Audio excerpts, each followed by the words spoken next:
ఒకసారి ఊహించుకోండి, మీరు కొండ దగ్గర నిలబడ్డారు. ఆ కొండ మామూలు కొండ కాదు. అది స్వయంగా శివుడే. అక్కడ విగ్రహం లేదు. మందిరం పైన కలశము ఉండదు. ఆరాధించేది రాయిని కాదు. ఆరాధించేది నిప్పు జ్వాలను మాత్రమే. ఈ భూమిపైన ఉన్న అతి పురాతనమైన, అత్యంత శక్తివంతమైన క్షేత్రాల్లో ఒకటి అరుణాచలేశ్వర దేవాలయం. ఒక్కరోజు ఈ క్షేత్రాన్ని దర్శించిన వారికి జన్మ జన్మల పాపాలు తొలగిపోతాయని పురాణాలు చెబుతున్నాయి. మహర్షి అయిన రమణ మహర్షి ఈ కొండను చూసి తన జ్ఞానాన్ని పొందారు. ఆదిశంకరాచార్యులు ఇక్కడ పాదాలు మోపారు. కార్తీక మాసంలో ఈ కొండపైన వెలిగే జ్యోతి ఒక్కటే జ్యోతి అయినా కూడా 100 కిలోమీటర్ల దూరం నుండి కూడా చాలా క్లియర్గా కనిపిస్తుంది. Hello everyone, welcome back to my toys family. భారతదేశంలో అరుణాచల క్షేత్రం గురించి తెలియని వారే ఉండరు. మన జీవితంలో మనం ఏ క్షేత్రాన్ని దర్శించినా దర్శించకపోయినా అరుణాచల క్షేత్రాన్ని తప్పకుండా దర్శించమని మన పూర్వీకులు చెప్తారు. మనందరం తప్పకుండా దర్శించుకోవాల్సిన క్షేత్రం అరుణాచల క్షేత్రం. ఈరోజు మన వీడియోలో ఈ అద్భుత క్షేత్రం యొక్క చరిత్ర, పురాణాలు, ప్రత్యేకతలు మరియు ఎలా వెళ్ళాలి, ఏం చూడాలి అన్నీ ఈ వీడియోలో డిస్కస్ చేద్దాం. ముందుగా వీడియోని లైక్ చేసి సబ్స్క్రైబ్ చేయడం మర్చిపోవద్దు. తప్పకుండా సబ్స్క్రైబ్ చేసుకోండి. ఇక లేట్ చేయకుండా let's get into the video. Arunachaleswara దేవాలయం తమిళనాడు రాష్ట్రంలోని తిరువన్నామలై జిల్లాలో ఉంది. ఈ ఆలయం చుట్టూ ఉండే కొండే అరుణాచలం లేదా అరుణగిరి అని కూడా పిలుస్తారు. ఇది స్వయంగా శివుని స్వరూపంగా భావించబడుతుంది. ఇక్కడ అరుణ అంటే తెల్లవారుజామున ఉండే ఎరుపు రంగు వెలుతురు, అంటే అది అగ్నికి సంకేతం. అచల అంటే కదలని కొండ అని అర్థం. అరుణాచలం అంటే అగ్నిలా వెలిగే స్థిరమైన శివుడు అని అర్థం. ఈ క్షేత్రం పంచభూత స్థలాల్లో ఒకటి. శివుడు 5 ప్రాకృతిక శక్తుల రూపంలో కొలువయ్యే స్థానాలివి. చిదంబరంలో ఆకాశలింగంగా, తిరువైనాయకవల్లో జలలింగంగా, మరియు శ్రీకాళహస్తిలో వాయులింగంగా, కాంచీపురంలో భూలింగంగా, అరుణాచలంలో అగ్నిలింగంగా వెలిసిన క్షేత్రాలివి. ఈ ఆలయానికి తెలుగు పేరు అరుణాచలేశ్వరుడు, తమిళంలో అన్నామలయార్ అని కూడా పిలుస్తారు. ఈ ఆలయంలో ప్రత్యేకత ఏమిటంటే ఈ ఆలయ గోపురాలు చాలా ఎత్తుగా ఉంటాయి. దాదాపుగా తూర్పు గోపురం 66 మీటర్ల ఎత్తు ఉంటుంది. ఇది దక్షిణ భారతదేశంలో అత్యంత ఎత్తైన గోపురాల్లో ఒకటిగా చెప్పబడుతుంది. ఆలయ విస్తీర్ణం సుమారు 10 హెక్టార్లు. ఇది ప్రపంచంలోని అతిపెద్ద హిందూ దేవాలయాల్లో ఒకటి. ఇప్పుడు ఈ ఆలయం వెనుక ఉన్న పురాణ రహస్యాన్ని తెలుసుకుందాం. ఒకప్పుడు బ్రహ్మదేవుడు మరియు విష్ణుమూర్తి ఇద్దరు నేనే గొప్ప అంటే నేను గొప్ప అని పోట్లాడుకున్నారు. ఆ సమయంలో వారి మధ్య ఒక జ్యోతి స్తంభం ప్రత్యక్షమవుతుంది. అది ఆది నుండి అంతం వరకు కనిపించకుండా ఉంది. విష్ణుమూర్తి పంది రూపంలో కిందకు వెళ్ళి దాన్ని అడుగు చూడాలని ప్రయత్నించాడు, కానీ విఫలమవుతాడు. అదే సమయంలో బ్రహ్మ హంస రూపంలో పైకి వెళ్ళి దాని శిఖరం చూడాలని ప్రయత్నిస్తాడు. ఎంత ప్రయత్నించినా కూడా అతను కూడా విఫలమవుతాడు. చివరకు ఆ జ్యోతి స్తంభం నుండి శివుడు ప్రత్యక్షమవుతాడు. ఇద్దరు నాతో సమానం కాదు, నేనే ఆది అంతం లేని శక్తి అని చెప్తాడు. ఆ జ్యోతి స్తంభమే ఈ అరుణాచలం కొండగా మారిందని పురాణం చెప్తుంది. అందుకే ఇక్కడ జ్యోతిర్లింగం ఆరాధన అత్యంత ప్రసిద్ధమైనది. ఇక అరుణాచలం యొక్క అత్యంత ప్రసిద్ధమైన ఆచారం గిరి ప్రదక్షిణ. గిరి ప్రదక్షిణ అంటే కొండ చుట్టూ కాలినడకన ప్రదక్షిణ చేయడం. ఈ ప్రదక్షిణ మార్గం దాదాపుగా 14 కిలోమీటర్ల పొడవు ఉంటుంది. సాధారణంగా రాత్రి 8 గంటలకు మొదలుపెట్టి మరుసటి రోజు తెల్లవారుజామున 4 నుంచి 5 గంటల వరకు నడుస్తారు. నాకైతే కొంచెం ఎక్కువ టైమే పట్టింది, అంటే అది వేరే విషయం అనుకోండి. కార్తీక పౌర్ణమి రోజున కొన్ని లక్షల మంది భక్తులు ప్రదక్షిణ చేస్తారు. ఇది ప్రపంచంలోని అతిపెద్ద కాలినడక మత పరిక్రమలలో ఒకటి. నేను కూడా అరుణాచలంని ఫస్ట్ టైం విజిట్ చేసినప్పుడు ఇలాంటి ఒక కార్తీక పౌర్ణమి రోజే వెళ్ళాను. దాదాపుగా ఒక్కరోజే 4 నుంచి 6 లక్షల మంది భక్తులు వచ్చారని ఒక అంచనా. ఆ రోజు నా గిరి ప్రదక్షిణ నా ఫ్రెండ్స్తో చాలా ఈజీగా, ఎంజాయబుల్గా జరిగిపోయింది. వి ఎంజాయ్డ్ అ లాట్ అండి. సో మీరు కూడా ఈసారి అరుణాచలం వెళ్ళినప్పుడు తప్పకుండా గిరి ప్రదక్షిణ చేసి రండి. అక్కడ మేము తెలుసుకున్న విషయం ఏంటంటే గిరి ప్రదక్షిణ ఒక్కసారి చేస్తే 100 యజ్ఞాలు చేసినంత పుణ్యం వస్తుందట. So don't miss the giri pradakshina. I hope you will enjoy this. Karthika మాసంలో పౌర్ణమి రోజు అరుణాచలం కొండపై ఒక భారీ జ్యోతి వెలిగిస్తారు. కార్తికేయ దీపంగా వ్యవహరించే ఈ మహాదీపోత్సవంలో దాదాపుగా 5.6 అడుగుల ఎత్తు మరియు 300 కిలోల బరువు గల పాత్రలో సుమారుగా 3500 లీటర్ల నెయ్యి పోసి 1000 మీటర్ల పొడవు ఉండే కాడా వస్త్రం త్రిప్పును ఉపయోగించి ఈ మహాదీపాన్ని వెలిగిస్తారు. ఈ అద్భుతమైన కార్తికేయ దీపం జ్యోతిని దర్శించుకోవడానికి ప్రతి ఏటా పౌర్ణమి రోజు లక్షలాది భక్తులు తిరువన్నామలై చేరుకుంటారు. ఇది ప్రపంచంలోని అతిపెద్ద మతపరమైన సమావేశాల్లో ఒకటి. ఇక ఇప్పుడు మనం అరుణాచలానికి సంబంధించిన అద్భుతమైన పురాణ కథలు వినబోతున్నాం. ఇవి మీరు చాలా చోట్ల వినని కథలు. సో స్కిప్ చేయకుండా చివరి వరకు చూడండి. ఒకసారి పార్వతీదేవి చనువుగా శివుడి వెనక నుండి వచ్చి ఆయన 2 కళ్ళను చేతులతో మూసివేస్తుంది. అంతే, సూర్యుడు వెలగలేదు, నక్షత్రాలు మసకబారిపోయాయి, చీకటి ముసురుకుంది. మనందరికీ తెలుసు శివుడి కళ్ళు మూతపడితే జగత్తే అంధకారం అవుతుందని. ఆ పాపం పార్వతీదేవికి అంటిందని శివుడు చిరునవ్వుతో చెప్తాడు. పార్వతి, నీవు చేసిన పొరపాటు పోవాలంటే నీవు తపస్సు చేయాలని కూడా చెప్తాడు. పార్వతీదేవి ఆ పాప ప్రాయశ్చిత్తం కోసం అరుణాచలం కొండ దగ్గరే తపస్సు మొదలుపెడుతుంది. వేల సంవత్సరాలు తపస్సు చేసిన తర్వాత చివరకు అరుణాచలేశ్వరుడు ప్రత్యక్షమై ఆమె పాపాన్ని పోగొడతాడు. అందుకే ఈ క్షేత్రంలోని అమ్మవారికి అపీతకు చాంబ అని పేరు. అపీతకు చాంబ అంటే తపస్సులో ఉన్న పార్వతి అని అర్థం. ఆ తర్వాత శివ పార్వతులు కలిసి ఇక్కడే కొలువయ్యారు. అందుకే ఇక్కడ అర్ధనారీశ్వర తత్వం అంత ముఖ్యమైనది. పురాణాలలో ఒక గజేంద్రుడు అనే ఏనుగు రాజు పద్మసరోవరంలో స్నానం చేస్తుండగా మొసలి అతని కాలు పట్టుకుంటుంది. వేల సంవత్సరాలు యుద్ధం జరుగుతుంది. ఏనుగు అలసిపోతుంది. విష్ణువు వచ్చి గజేంద్రుడిని రక్షించారని చాలామంది అంటుంటారు. కానీ అరుణాచల మహత్యంలో వేరే కోణం ఉంది. గజేంద్రుడు తన ముక్తి కోసం పూర్వజన్మలో అరుణాచలేశ్వరుని ఆరాధించాడట. ఆ పుణ్యం వల్లే విష్ణువు వచ్చి రక్షించాడని స్కంద పురాణం చెబుతుంది. అందువల్లేనేమో అరుణాచలం దర్శించే వారికి మోక్షం ఖాయమని అంటుంటారు. ఒకప్పుడు దేవేంద్రునికి విపరీతమైన అహంకారం వచ్చింది. నేనే 3 లోకాలకు అధిపతి అని పొంగిపోయాడు. ఆ అహంకారంతో అతను అరుణాచలం వైపు వెళ్ళాడు. కొండ దగ్గరకు వచ్చేసరికి అతను ఐరావతం అనే ఏనుగు తన తొండం వాల్చి మోకాళ్ళను వంచి నేలపై సాష్టాంగ నమస్కారం చేస్తుంది. ఇంద్రుడు ఆశ్చర్యపోయాడు. ఆ శక్తి అతన్ని కూడా అణచివేస్తుంది. అతను కొండ ముందు నిలబడి శివుణ్ణి ఆరాధించడం మొదలు పెడతాడు. శివుడు ప్రత్యక్షమై ఇంద్రుని అహంకారాన్ని తొలగిస్తాడు. అందుకే అరుణాచలం మార్గంలో ఇంద్రలింగం ఉంటుంది. ఇంద్రుడు నెలకొల్పిన లింగం అది.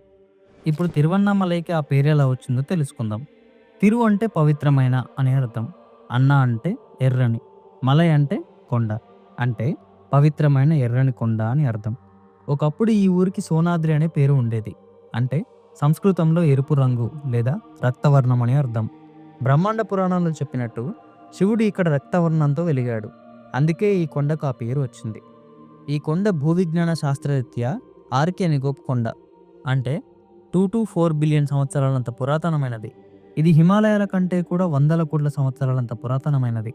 సో పురాణం వేరే రూపంలో చెప్పింది, శాస్త్రం మరొక రూపంలో నిరూపించింది. నిజంగానే ఈ కొండ అత్యంత పురాతనమైనది కావచ్చు. ఇప్పుడు ఈ ఆలయం యొక్క 2000 సంవత్సరాల చరిత్ర తెలుసుకుందాం. ఈ ఆలయం పల్లవ రాజుల కాలం నుండే ప్రసిద్ధిగా ఉంది. కానీ చోళ రాజులు ఈ ఆలయాన్ని మొట్టమొదటిసారిగా ఆధునిక రీతిలో నిర్మించారు. రాజరాజ చోళుడు, ఆయన తన సామ్రాజ్యం అంతటా గొప్ప ఆలయాలు నిర్మించడంలో పేరు పొందిన రాజు. ఆయన కాలంలో తిరువన్నామలైకి ప్రత్యేక సంపదలు కేటాయించారు. కులోత్తుంగ చోళుడు అరుణాచలేశ్వర ఆలయానికి భూమి, బంగారం, ఆభరణాలు దానంగా ఇచ్చాడు. ఈ దానాలకు సంబంధించిన వివరాలు, శాసనాలు నేటికి ఆలయం గోడపై చెక్కబడి ఉంటాయి. విజయనగర రాజులు ఈ ఆలయాన్ని అత్యంత ఔదార్యంగా పోషించారు. విజయనగర సామ్రాజ్య స్థాపకులు ఈ ఆలయానికి మొదటిసారిగా పెద్ద గోపుర నిర్మాణం చేయించారు. శ్రీకృష్ణదేవరాయలు తెలుగువారందరికీ గర్వకారణమైన రాజన్న విషయం మనకు తెలుసు. ఆయన కాలంలో కూడా అరుణాచలేశ్వర దేవాలయం ప్రసిద్ధి పొందింది. ఆయనే స్వయంగా అరుణాచలేశ్వర దేవాలయానికి వచ్చి పూజ చేశారు. ఆయన ఆలయానికి బంగారు కవచాలు మరియు రత్నాభరణాలు సమర్పించారు. ఆయన కాలంలో ఆలయ ప్రకార గోడలు మరింత విస్తరించబడ్డాయి. ఆయన రాసిన ఆముక్తమాల్యద కావ్యంలో దక్షిణ భారత క్షేత్రాల్లో ప్రస్తావన ఉంది. అందులో అరుణాచలం కూడా ఒకటి. అలాగే అచ్యుత దేవరాయ కాలంలో 1000 స్తంభాల మండపం నిర్మించబడింది. ఈ మండపంలో ప్రతి స్తంభం వేరే వేరే శిల్పాలతో అలంకరించబడి ఉంటుంది. ఇందులో సంగీత స్తంభాలు కూడా ఉన్నాయి. విజయనగర సామ్రాజ్యం పతనమైన తర్వాత దక్షిణ తమిళనాడులో నాయక రాజులు పరిపాలించారు. తిరువన్నామలై ప్రాంతాన్ని చందగిరి నాయకులు పరిపాలించారు.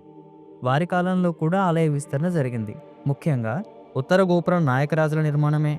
18వ శతాబ్దంలో తంజావూరు మరాఠా రాజులు తమిళనాడు అంతటా ఆలయాలను పోషించారు. వారి శాసనాలు కూడా అరుణాచలం ఆలయంలో కనిపిస్తాయి. ఇక ఆలయ గోపురాల విషయాలకు వస్తే ఈ ఆలయానికి మొత్తం 9 గోపురాలు ఉన్నాయి. తూర్పు గోపురం అత్యంత ప్రసిద్ధమైనది. దాదాపుగా 66 మీటర్ల ఎత్తు, అంటే ఆల్మోస్ట్ 13 అంతస్తుల ఎత్తు. ఈ గోపురంపై దాదాపుగా 1600కు పైగా శిల్పాలు కనిపిస్తాయి. ఇవన్నీ శివపురాణ ఘట్టాలను చిత్రీకరిస్తున్నాయి. మీరు ఈసారి వెళ్ళినప్పుడు అబ్జర్వ్ చేయండి ఒకసారి. ఉత్తర గోపురం ఎత్తు దాదాపుగా 59 మీటర్లు, పడమర గోపురం 57 మీటర్లు మరియు దక్షిణ గోపురం 48 మీటర్లు. ఇక్కడ 4 తీర్థాలు ఉన్నాయి.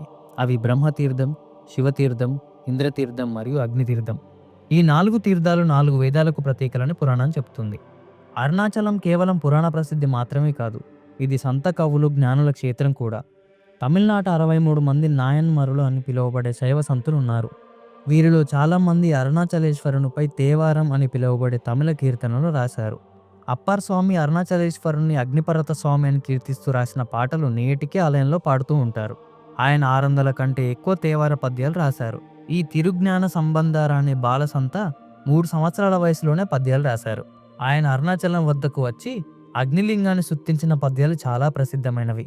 ఈ అరుణగిరినాథర్ అనే మహాకవి తిరువన్నామలైలోనే జన్మించారు. ఆయన యవ్వనంలోనే విలాసవంతమైన జీవితాన్ని గడిపారు. కానీ ఒకసారి వ్యాధి వచ్చి మరణం అంచుకు వెళ్తారు.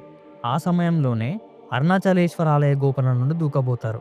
అప్పుడే కార్తికేయుడుగా పిలువబడే సుబ్రహ్మణ్యేశ్వరుడు ప్రత్యక్షమై వారిని రక్షిస్తాడు. ఆ తర్వాతే వారు తిరుప్పగల్ అనే 16,000 పద్యాల మహాకావ్యం రాస్తారు.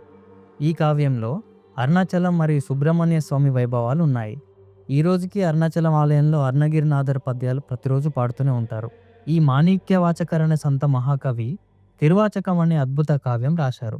ఆయన చెప్పారు, అరుణాచలం దర్శించే వారికి మళ్ళీ జన్మంటూ ఉండదు అని, ఒక్క దర్శనమే మోక్షానికి సరిపోతుంది అని. ఆయన అరుణాచలేశ్వరుని అగ్నిస్వరూప అని కీర్తించిన శ్లోకాలు ఆలయంలో ఈ రోజుకు వినిపిస్తాయి. ఇప్పుడు రమణ మహర్షి జీవితం గురించి వివరంగా తెలుసుకుందాం. ఎందుకంటే ఆయన జీవిత చరిత్ర అరుణాచలం చరిత్రతో అవినాభావంగా ముడిపడి ఉంటుంది. రమణ మహర్షి అసలు పేరు వెంకటరామన్ అయ్యార్. ఆయన 1879లో డిసెంబర్ 30న తమిళనాడులోని తిరుచుల్లి అనే ఊరిలో జన్మించారు. చిన్నప్పటి నుండి ఆయనకు నిద్రలో లీనమయ్యే అలవాటు ఒకటి ఉండేది. ఎవరైనా గాఢంగా నిద్రిస్తున్న వెంకటరామన్ శరీరాన్ని కొట్టినా లేచేవాడే కాదు. ఇది నిద్ర కాదు, యోగ నిద్ర అని తర్వాత అర్థమైంది. 1896లో వెంకటరామన్ వయసు 16 సంవత్సరాలు. ఆయన మదురైలో తన మేనమామ ఇంట్లో ఉండేవారు. ఒకరోజు హఠాత్తుగా మరణ భయం వచ్చింది. ఆ క్షణంలో ఆయన స్వయంగా నేలపై పడుకొని చేతులు కట్టుకొని మరణిస్తున్నట్లు అభినయించారు. ఆ టైంలో ఆయనకు ఒక డౌట్ వస్తుంది. నేను మరణిస్తే ఏమవుతుందని గట్టిగా ఆలోచించారు.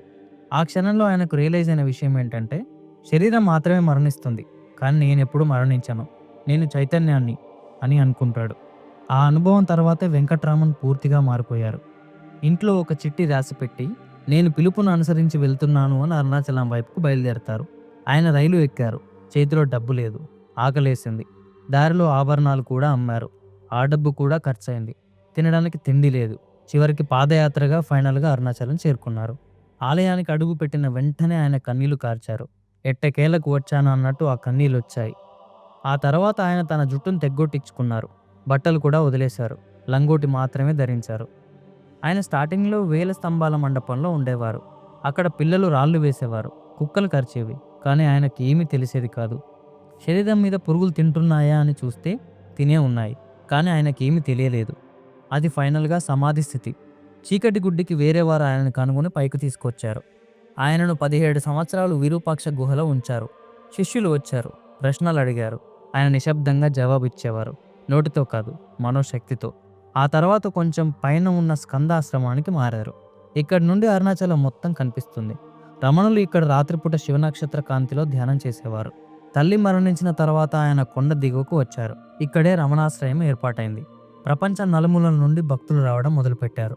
1930 నాటికి రమణ మహర్షి ఖ్యాతి ప్రపంచం అంతటా వ్యాపించింది. ఒకరోజు పాల్ బ్రాంటన్ అనే బ్రిటిష్ పత్రకారుడు అక్కడికి వచ్చారు. వారు రాసిన పుస్తకమైన ఏ సర్చ్ ఇన్ సీక్రెట్ ఇండియా రమణులను ప్రపంచానికి పరిచయం చేసింది. మహాత్మా గాంధీ ఆయనను గురించి, నేను ఆయన దగ్గర ఒక గంట కూర్చోగలిగితే నా జీవితం ధన్యమవుతుందని అంటారు. అలాగే అనిబిసెంట్ అరుణాచలం వచ్చి రమణులను దర్శించారు. సోమర్సెట్ మామ్ అనే సుప్రసిద్ధ బ్రిటిష్ రచయిత అక్కడికి వచ్చారు. ఆయన రాసిన ద రాజోర్ ఎడ్జ్ నవలలో రమణులు ప్రధాన పాత్రలుగా ఉన్నారు. 1950లో ఏప్రిల్ 14న రమణ మహర్షి సమాధి చెందారు. ఆయన చనిపోయే సమయంలో ఆయన శిష్యులు ఏడుస్తూ ఉంటే ఆయన చిరునవ్వుతో ఎక్కడికి వెళ్ళడం లేదు, నేను ఇక్కడే ఉంటాను అని చెప్తాడు. అలా రమణ మహర్షి జీవితం అరుణాచల క్షేత్రంలో ముగుస్తుంది. ఇక ఇప్పుడు చాలా ఆసక్తికరమైన విషయాలు మాట్లాడుకుందాం. ఇవి చరిత్రకారులు, పురావస్తు శాస్త్రవేత్తలు తవ్వి తీసిన నిజాలు. అవేంటంటే, అరుణాచలేశ్వర ఆలయంలో 200కు పైగా శాసనాలు ఉన్నాయి. ఈ శాసనాల్లో తమిళం, సంస్కృతం, తెలుగు, కన్నడ భాషల్లో రాసినవి ఉన్నాయి. అందులో తెలుగు శాసనాలు కూడా ఉన్నాయి. ఇవి విజయనగర రాజుల కాలం నాటివి. అందులో కొన్ని ముఖ్యమైన శాసనాలు ఏంటో ఇప్పుడు చూద్దాం. కులోత్తుంగ చోళుని శాసనం. అరుణాచలేశ్వరుని పూజకై భూమి దానం అని రాసి ఉంటుంది. మరియు రాజరాజ చోళుని శాసనం. ఆలయానికి 1000 గొర్రెలు, 100 గోవులు మరియు బంగారం దానం ఇచ్చాడని నమోదు చేసి ఉంటుంది. ఇక ఫైనల్గా శ్రీకృష్ణదేవరాయల శాసనం. ఆయన స్వయంగా వచ్చి పూజ చేసి ఆలయ పునరుద్ధరణకు నిధులు ఇచ్చారని కూడా రాసి ఉంటుంది. ఇక భూ విజ్ఞాన శాస్త్రీయ విశేషాల గురించి మాట్లాడుకుంటే, అరుణాచలం కొండ ఆర్కియన్ నేసరాలతో తయారైంది. భూ విజ్ఞాన శాస్త్రవేత్తలు చెప్తున్న విషయం ఏంటంటే, ఈ రాళ్ళు 2 to 4 బిలియన్ సంవత్సరాలంత పురాతనమైనవి. హిమాలయాలు 50 నుంచి 60 మిలియన్ సంవత్సరాల వయసు మాత్రమే కలిగి ఉంటుంది. కానీ అరుణాచలం వందల వేల కోట్ల సంవత్సరాల పురాతనమైనవి. పురాణం జ్యోతిస్తంభం అని మాత్రమే చెప్పింది, కానీ శాస్త్రం ప్రపంచంలోని అతి పురాతనమైన కొండని రూపించింది. రెండూ ఒకే విషయం చెప్తున్నాయి, ఇది ఆది నుండి ఉన్నదే. మన ఆర్కియాలజికల్ సర్వే ఆఫ్ ఇండియా ఈ ఆలయాన్ని జాతీయ ప్రధాన పురావస్తు ప్రదేశంగా గుర్తించింది. 1990 నుండి ఈ ఆలయ పరిరక్షణకు ప్రత్యేక నిధులు కేటాయించారు. ద్రవిడ శిల్పకళ యొక్క అత్యుత్తమ ఉదాహరణగా అరుణాచల క్షేత్రాన్ని ప్రపంచం ముందుకు నిలబెట్టారు. అలాగే ఈ ఆలయంలోని సంగీత స్తంభాలు ఒకే రాతిని చెక్కి చేసిన స్తంభాలు. వాటి నుండి సంగీత స్వరాలు వస్తాయి. ఇది ఇంజనీరింగ్ అద్భుతం. మరి ఇన్ని వింతలు, ఇన్ని అద్భుతాలు ఉన్న ఈ ఆలయ క్షేత్రాన్ని మనం తప్పకుండా విజిట్ చేయాలి.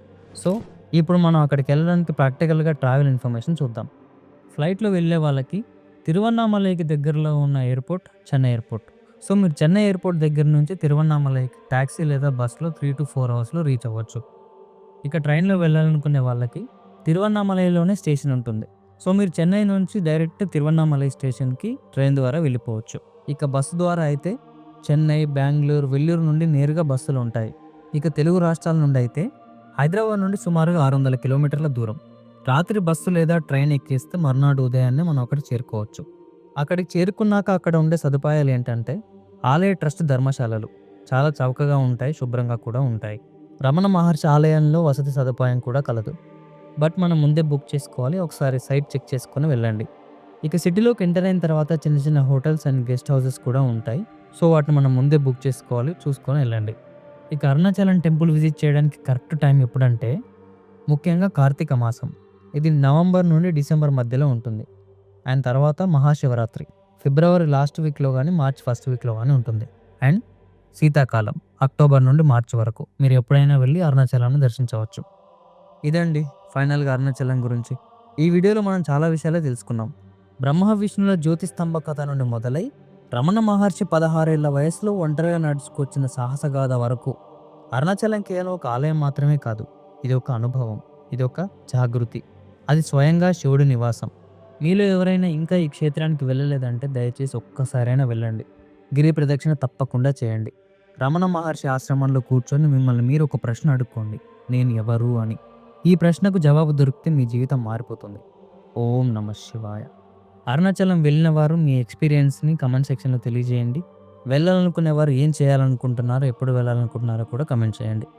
ఈ వీడియో కనుక మీకు నచ్చినట్లయితే లైక్, షేర్ చేసి సబ్స్క్రైబ్ చేయడం మర్చిపోవద్దు. సబ్స్క్రైబ్ చేసుకోండి. Thank you for watching this video. We love you all. మరో వీడియోతో మళ్ళీ కలుద్దాం. జై అరుణాచలేశ్వర స్వామి.